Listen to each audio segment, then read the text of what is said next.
konti lang yung gagalawin ko dito sa forma ng lupa. Kung ano yung forma niya dito, as is na siya. So ito na yun, no? Wala na akong ibang babaguhin. Siguro magtatambak lang tayo dun sa upper part para magpantay yung lupa kung saan natin itatayo yung ating maliit na property or yung bahay. Even when you feel low, you can still go. Even when you feel slow, you can still go. Even when there's no hope, you can still go. I never answer to no, man, I still go. Go, go, go, go, go.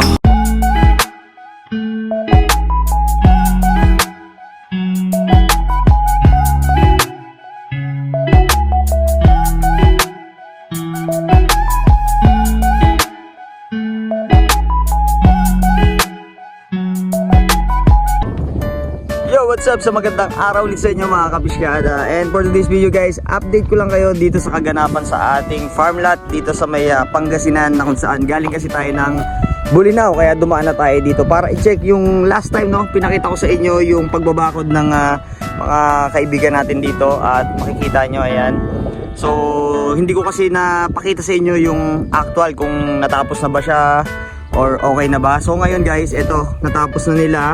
So dito bali, yung ginawa natin dito guys, no, kawayan muna. Ayan, nakikita nyo may muhon na din. Tapos, naglagay tayo ng mga alambre muna pansamantala.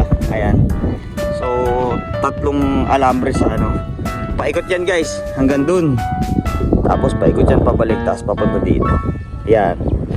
So, every time na pumupunta tayo dito, gaya ng sinabi ko sa inyo, hindi mawari talaga yung pakiramdam natin dahil hindi ko rin malubos maisip, no, na meron na tayong kahit pa paano meron na tayong naging investment, no, sa lahat ng mga pagsisikap at sakripisyo natin dito.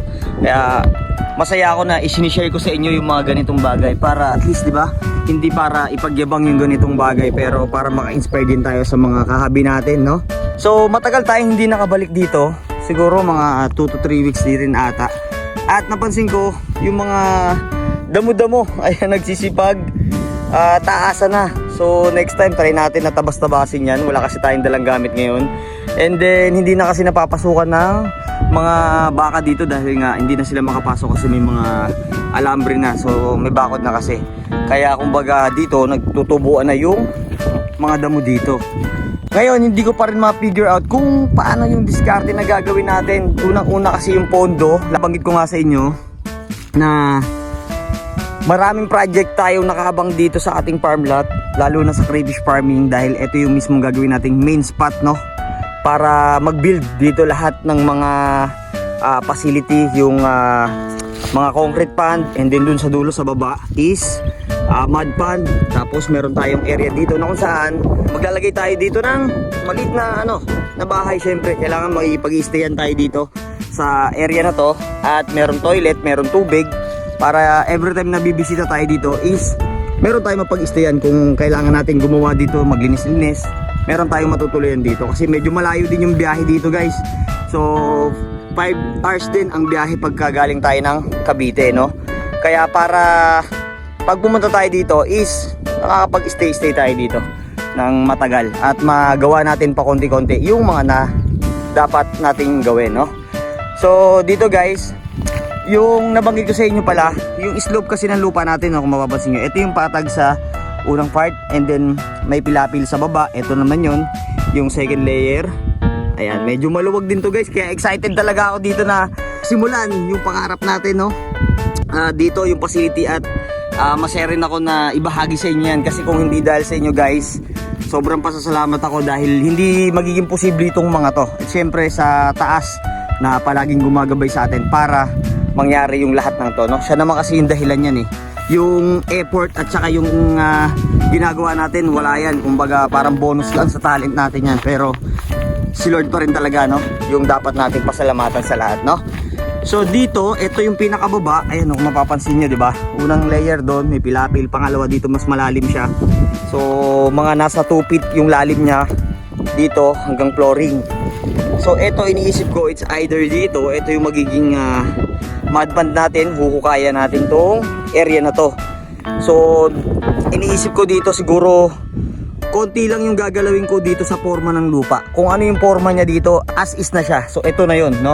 Wala na akong ibang babaguhin. Siguro magtatambak lang tayo dun sa upper part para magpantay yung lupa kung saan natin itatayo yung ating maliit na property or yung bahay. Syempre, hindi mawawala yung swimming pool dyan, no? Hopefully,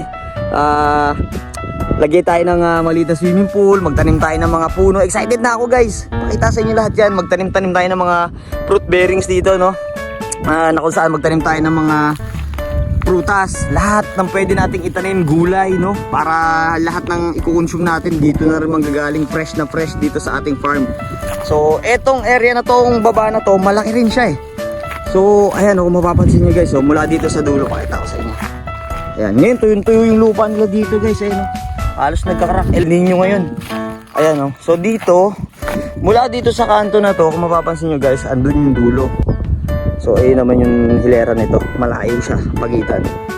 Tapos, ito talagang part na to, itong lupa na to. Ito talaga yung isa sa nakikita kong best part para sa mud pond natin. Kasi ito na yung pinaka mismong baba. Para siyang ano eh, hagdan-hagdan palayan talaga. Ayan o. So, dito, itong lowest part na to, ito yung huhukayan natin dito. Para gawin nating mud pond. Ayan, yung buong palibot niya mula dun sa dulo ng kawayan, paikot yan. Hanggang dito. Yan.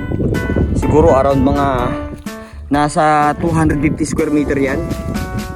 Ang sukat nitong lupa na to nandito sa baba. So, hopefully magawa natin kasi hindi biro talaga yun guys. Marami tayong project na nakaabang. Marami tayong mga plano dito. Pero syempre, akibat yan yung pondo. Kasi hindi mag-work yan kung talagang syempre wala tayong financial, no? So hopefully, unti-unti nating magawa lahat ng mga plano natin dito. At maipakita sa inyo, no? Para i-share kung ano man yung mga iba pang upgrade na mangyayari dito. Ako guys, sobrang excited na ako. Kung pwede nga lang ako maglagay pa ng kubo dyan, tapos 1 week ako nandito, simulan ko na yung plano na gagawin, hukayan ko na to lahat. Tapos ipakita ko na sa inyo, magtatatim ako dito. Kaya lang kasi dito ang problema guys, bukod sa wala tayong pwedeng pag-istayan, although may mga tent tayo, pwede. Ang problema dito is yung toilet at yung tubig, no? Kasi wala pa tayong source of water dito, which is ayun yung bubuhay sa atin, di ba? Nabanggit ko nga sa inyo.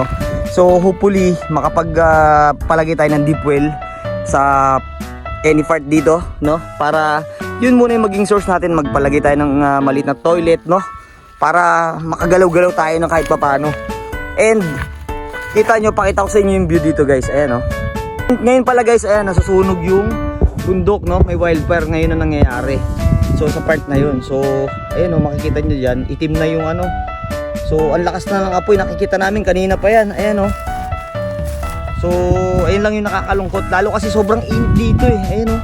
Umaapoy, oh. Hindi ko lang ma-zoom out. Pero ayan guys, umaapoy siya. Ngayon nasusunog yung part ng bundok na yan. So nakakalungkot. Hopefully mapula na kaagad para hindi na kumalat kasi yan. Kung hindi pabayaan yan guys, halos lahat yan posible na masunog, no? Masisira yung bundok natin.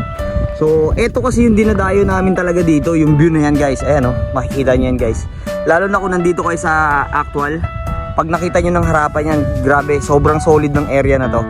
And kung once na ma-acquire na natin dito at matapos natin yung facility na plano natin dito, lahat ng mga kapiskada natin guys, welcome na welcome kayong pumunta rito. So dito na rin tayo magko-conduct ng seminar, lahat ng dapat yung malaman regarding sa crayfish farming, no? Tapos lahat ng mga pwede kong i-share, no, na knowledge, dito natin gagawin, maglalagay tayo ng facility para dyan, no? So in-update ko lang kayo guys dahil nga napadaan tayo ng Bulinaw, so dumiretso na tayo dito sa area para bisitahin din kasi nga matagal tayo hindi nakapag-sita ulit dito, kaya chinek out natin yung area kung saan, kung okay yung bakod, no? Chinek natin kung ano na status ng ating lugar. So ayan, pakita ko muna sa inyo guys. Hanggang ngayon di pa rin ako makapaniwala eh, kasi sobrang na-excite talaga ako. Kung malapit nga lang sa area to sa amin, no? Halos araw-araw tayo na naandito para matapos kaagad natin yung mga dapat simulan. So by the way, yung kabilang area na to hanggang dun guys, mga kakilala ko rin yan, mga kaibigan natin, no? Kumpare, tapos yung asawa ng pinsa ko nandun sila, kapatid ni Mrs. dyan din naka-acquire, no? So yan, dyan din mga kakilala din natin. Tapos ito pa yung mga nandiyan sa taas. So kasama ko rin sila Mrs. na andun. So pasyal-pasyal lang kami dito, chinek lang namin yung aming property. itong farm lot para ipakita nga sa inyo, no. Hopefully makapag-start na tayo as soon as possible kasi sobrang naiinip na ako, sobrang excited na ako. Kailangan ko lang guys ng suporta nyo, no, na kada video natin guys, malaking tulong yung pag hindi nyo pag-skip ng mga ads natin, para tulong yan guys para makagawa pa tayo ng mga future content, no, sa mga fish keeping, sa lahat ng mga farm na bibisitahin pa natin, sa lahat ng updates, sa lahat ng mga pwede kong i-share na video sa inyo, dahil para makatulong sa inyo pagdating sa mga supplier, sa lahat ng mga nangangailangan ng mga supplier pagdating sa pet shop nila, sa mga fish keeping, no, lahat yan guys isi-share ko yan. So hindi naman tayo madamot pagdating sa mga idea. Alam yan ng mga nag-PM sa atin at humihingi ng tips, no, lalo na yung mga nagtahanap at nagtatanong ng mga supplier, no. So ayan guys, maraming salamat sa inyo. Ingat kayo palagi kung nasa man kayo. Hopefully magkita-kita tayo at excited na rin ako ipakita sa inyo. Masimulan na natin to and malagay na natin yung mga gagawin natin dyan, mahukayin natin, maglagay na tayo ng concrete pad at yung tiny house natin dito, no, with small na pool. Pakita ko sa inyo yan guys, no. For now, satisfied ako at salamat ulit sa mga tao na gumawa ng bakod natin. For temporary lang, kawayan, at ipon muna tayo para mapakongkrete natin lahat yan, and then mag-start tayo, magtanim na lahat and gawin na lahat yung mga dapat gawin. Alright, maraming salamat sa inyo guys. Ingat kayo palagi at salamat sa mga suporta nyo, no. So dito ko na tatapusin yung ating maiksing update. So until the next vlog, fish show, let's go.